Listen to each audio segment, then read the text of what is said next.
Welcome. You're listening to the Malcontent News Russia-Ukraine War podcast, the show that cuts through the fog of war and updates you about the ongoing conflict in Ukraine. Don't forget to like, comment, and subscribe on Apple Podcasts, Spotify, and Google Podcasts. Hello, I'm Marina Yevshan, your host of the Russia-Ukraine War Report podcast, and today is April the 24th, 2024. It has been 3,740 days since Russia started covert military operations in Crimea, 10 years and 64 days since the start of the Russia-Ukraine war, and 2 years and 2 months since Russia expanded its war of aggression. Today's podcast looks at events that happened on Tuesday and Wednesday morning. During the podcast, you will find the Russia-Ukraine war map helpful to visualize the areas discussed. A link is in the podcast description. There are map updates today. The Russia-Ukraine War Report is compiled by our team from around the world.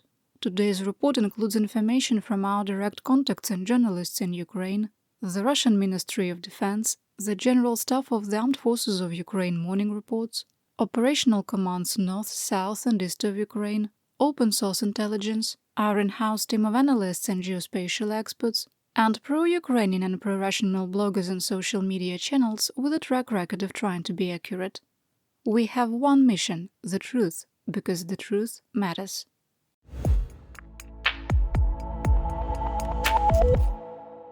Here is my daily assessment. 1. With the United States Senate approval of military aid to Ukraine, significant aid will arrive within 2 weeks and have a material impact on stabilizing Ukrainian ground and air defenses within 4 to 6 weeks. 2. In our assessment, Russian forces will intensify their ground attacks and airstrikes to maximize damage and attrition before significant aid from the US, the Czech Republic-led ammunition initiative, Belgium F-16s, the European Union ammunition, and the United Kingdom arrive in Ukraine. 3. We maintain the Russian breach of Ukrainian defensive lines in Ocheretine has created a critical situation threatening to collapse the Ukrainian defensive lines in the Avdiivka area of operation if Ukrainian units are not immediately reinforced. 4. Ukrainian forces continue to have insufficient ammunition resources, particularly short-range air defense systems, which enable the holding of existing defensive lines and protect the civilian population. 5. The world is caught in the mutually assured destruction instability paradox with renewed nuclear threats by Kremlin leadership and Polish leadership openly discussing forward deploying United States nuclear weapons. 6. Russian forces have an operational goal to capture Chasiv Yar by May the 9th, regardless of cost. 7. In our assessment, Russia is setting conditions for a wider attack in the direction of Vuhledar, but we continue to question how much combat potential will be available to expand current operations this summer.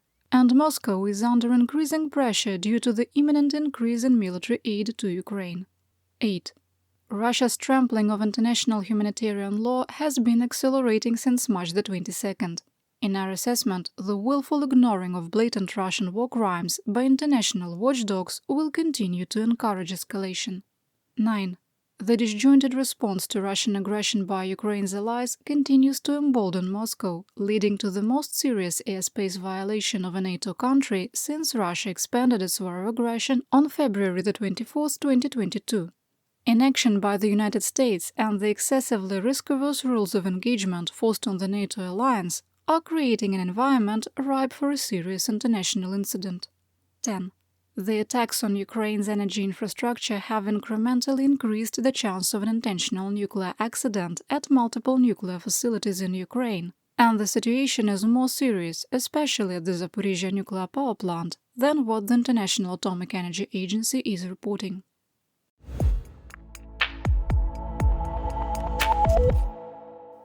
Russia continued its attacks on civilians and civilian infrastructure. Since February the 24th, 2022, Russia has conducted 9,100 drone and missile strikes, with over 85% striking civilians, civilian infrastructure or commerce and trade targets.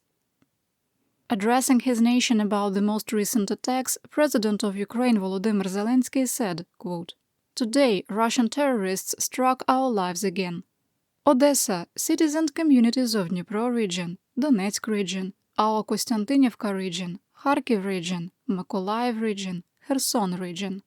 There is always someone to save lives, eliminate fires, clear mines, and help our people, our communities, in all regions of Ukraine, in every city, in every district, no matter how close it is to the front or the border with Russia.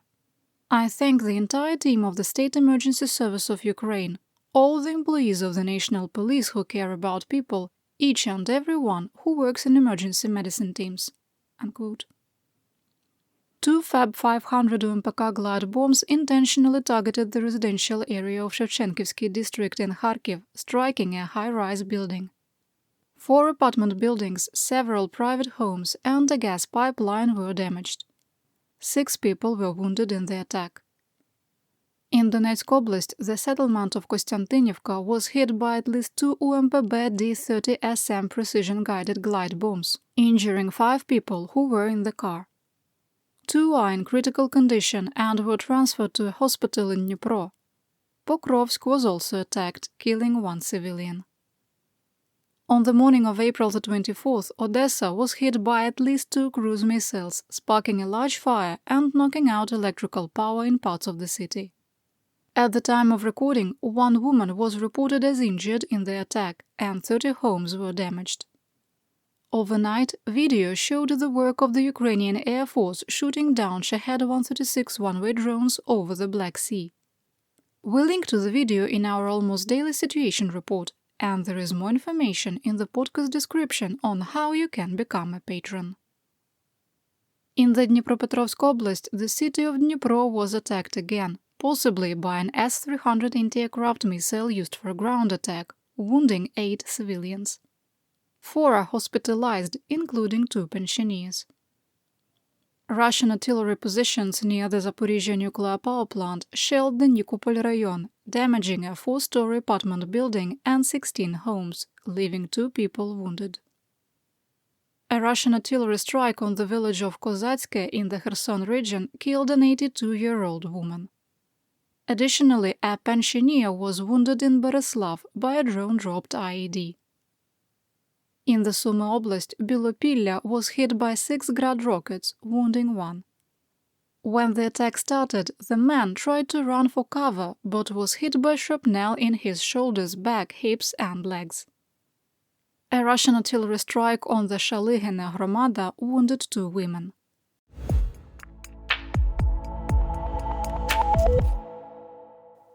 Moving to the action report, we start in Kharkiv Oblast in the Svatove area of Operation Oreo.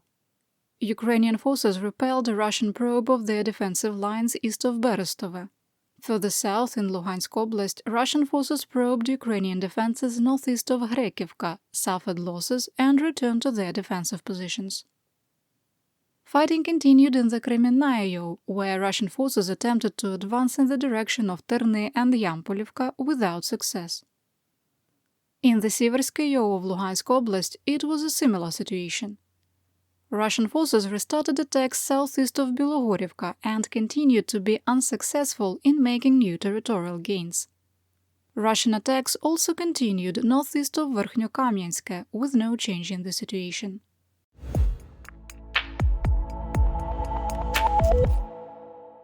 Moving to the Donbass, in northeastern Donetsk Oblast, Russian forces made another round of attacks in the Siverskoye of Donetsk Oblast, continuing offensive operations east of Spirna. In the Solidario, the Russian Ministry of Defense, or Armored, claimed fighting restarted near Rozdolivka. In the Kostiantynivka AO, Ukrainian forces have pushed Russian forces back from Chasiv Yar and stabilized their defensive lines despite relentless attacks by the VKS, also known as the Russian Aerospace Forces. We moved the line of conflict away from Chasiv Yar and reduced the grey area based on Russian and Ukrainian reports. Russian mercenary blogger Wogonzo reported fighting was ongoing at the, quote, outskirts of Bogdanivka, echoing Ukrainian reports. Fighting also continued on the eastern edge of the Novy micro-district of Chasiv Yar, and Ukrainian forces made small improvements in their defensive lines within the northern part of Ivanivsk. Fighting continued north and east of Klishchiivka with no change in the situation.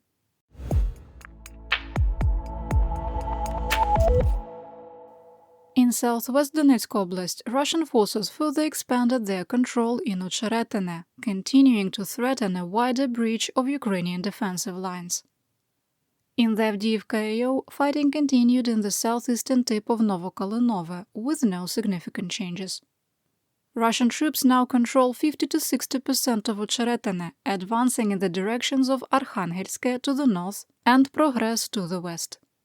The Russian advance has slowed, but Ukrainian forces have not stabilized the situation and permitted Russian forces to widen their breach. Russian forces had a friendly fire incident, firing on a group of their own troops who were wearing NATO-style uniforms, which is perfidy, a war crime under the Geneva Conventions.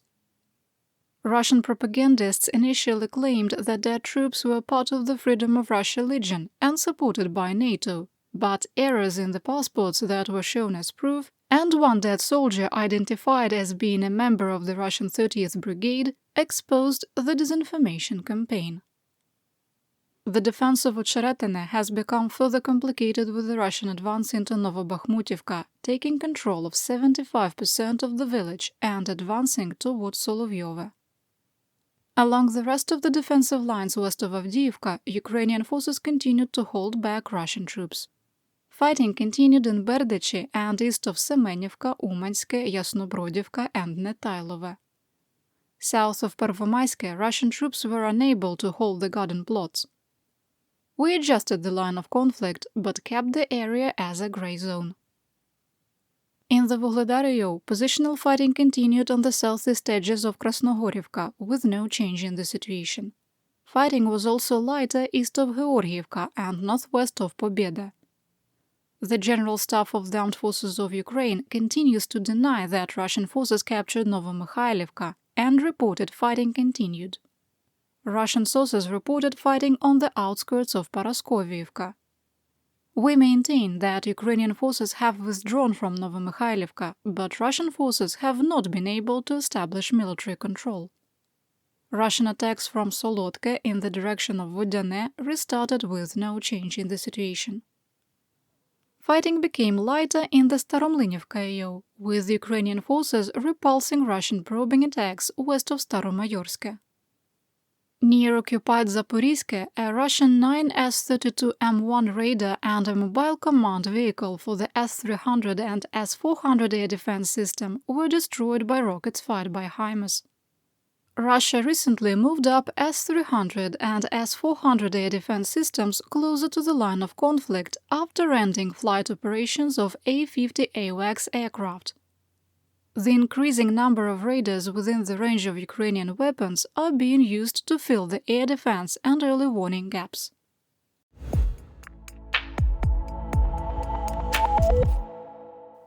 There was new activity in Zaporizhzhia and Kherson oblasts. In the Orikhiv AO of Zaporizhzhia Oblast, Russian mercenary Milblogov Ogonzo claimed that fighting continued northwest of Verbove and south of Robotine, with no change in the situation. Northeast of Novoprokopivka, a squad of Russian troops, unsupported by artillery, armor, the VKS or drones, attempted to storm a trench line at night. Their vehicle crashed into the trench. The dismounts were hit by artillery using DPICM rounds, more commonly known as cluster munitions. We link to a video of the failed attack in today's situation report.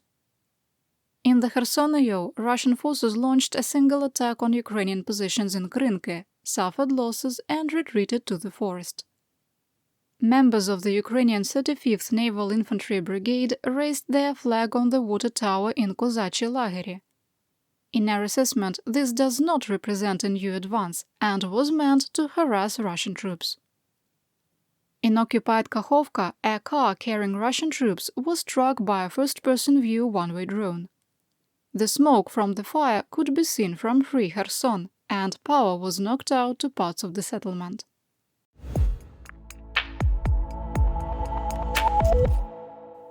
Ukraine launched a large-scale drone attack across Russia on the night of April the 23rd and the 24th.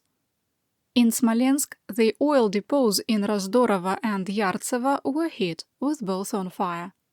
There were no indications that air defenses attempted to intercept the UAVs. In Voronezh, an oil depot was hit by up to 5 drones, with a dramatic video showing at least 3 storage tanks destroyed and on fire. The governor of the Lipetsk region, Igor Artamonov, said that a drone crashed into an industrial area and evacuations had been ordered. No information about damage or casualties was provided. A Russian aircraft dropped a Kh-59 guided air-to-surface missile near the village of Krasny in Belgorod. The missile landed in a field and was destroyed, although it wasn't clarified if it exploded on impact or was neutralized by engineers.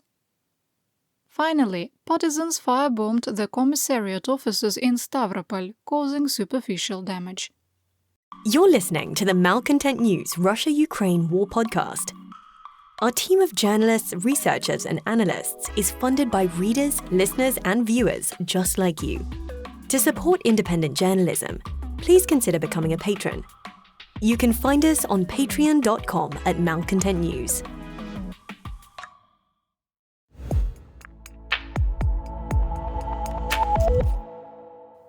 Here is my theater-wide update. The United States Senate approved the aid packages to Israel, Taiwan, and Ukraine, the Repo Act, and a TikTok ban in a 79-18 vote. The bill moves to President Joe Biden's desk today for his signature. Yesterday, Senator Mike Lee delayed approval by calling for a procedural vote to add amendments to the supplemental security bills. The motion failed in an 80-19 vote, with one senator refusing to vote. The vote restricted senators to 30 hours to introduce amendments to the bill, but any senator who wished to speak was limited to 1 hour on the floor. Lee didn't have much support, and approximately 8 hours later, the full Senate voted on the bill. The first military aid package is expected to be announced this week and will include at least $1 billion in equipment and ammunition. It is widely expected to include long-range ATACMS missiles, as mandated in the security package passed by the Senate. Russia vowed to increase attacks on Ukraine. German officials are pressuring the United States to provide Ukraine with another Patriot battery, as Chancellor Olaf Scholz leads the effort to find more air defense systems for Ukraine. The Ukrainian ambassador to the United States, Oksana Markarova, said that negotiations were ongoing for licenses to produce Patriot air defense systems in Ukraine.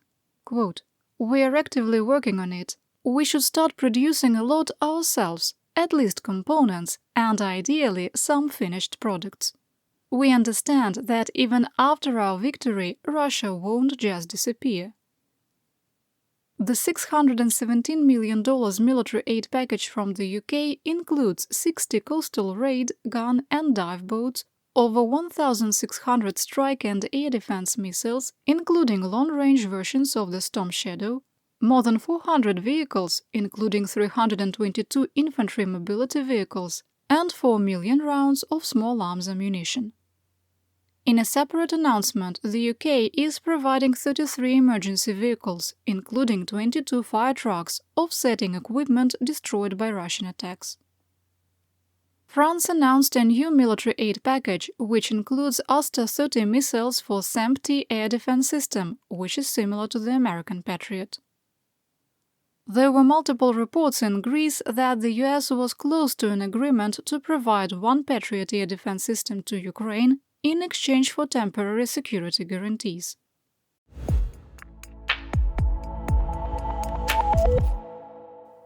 It's time to take a trip to the land of Mobiks, Mobilization, and Mir. At the time of publication, the Czech-based Russian officers killed in Ukraine has documented 3,994 deaths since February 24, 2022. The number does not include members of the 1st and 2nd Army Corps of the so-called Donetsk and Luhansk People's Republic, Chechen forces, or high-ranking leaders of private military companies. After announcing the count had reached 3,990, 4 more deaths were documented. Russia has lost approximately 5 officers a day since Moscow expanded its war of aggression against Ukraine, and will cross the grim milestone of 4,000 officers lost this week. Russian Minister of Defense Sergei Shoigu announced that the S-500 air defense system would be deployed to Ukraine. Shoigu said that the upgrades include, quote, long-range air defense missile systems and anti-missile defense complexes S-400 and S-300V4 air defense missile systems, Buk M3, Tor M2U missile systems, and next-generation radar stations. He further claimed that the new system would be capable of intercepting ballistic missiles. Interestingly, the announcement came on the same day the Senate approved new military aid to Ukraine, which includes a mandate to provide ATACMS missiles.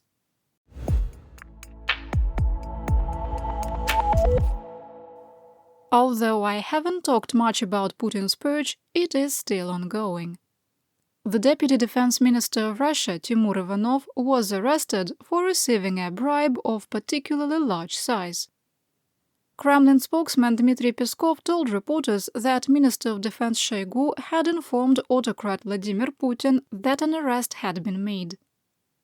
Ivanov oversaw the construction, reconstruction and overhaul department for the Ministry of Defense and was responsible for restoration work in Mariupol, as well as military housing and medical support facilities. He has been in his current role since 2016 and is one of the wealthiest employees of the Ministry of Defense. Ivanov's corruption was an open secret, and the arrest almost certainly is not due to accepting bribes. If convicted, he faces up to 15 years in a penal colony. The Russian Ministry of Internal Affairs raided the offices of the YouTube channel Beautiful Russia just hours before a press conference was to be held, exposing the corruption of a Moscow businessman. The owner of the channel, Yevgeny Anisimov, was detained for spreading fakes about the Russian Federation armed forces. And finally, Roskomnadzor has demanded that the language app Duolingo remove LGBT propaganda and warned that the company was violating the, quote, prohibition of publishing materials promoting non-traditional sexual relationships. And that's what we know. Your support of my home, Ukraine, helps us make history and protect the future for all. You've been listening to the Malcontent News Russia-Ukraine War podcast. To help keep us independent, please consider providing financial support by becoming a patron. Want on-demand news in your hand? Download the Google News app and make Malcontent News one of your favorites to receive breaking news updates. Thank you for listening.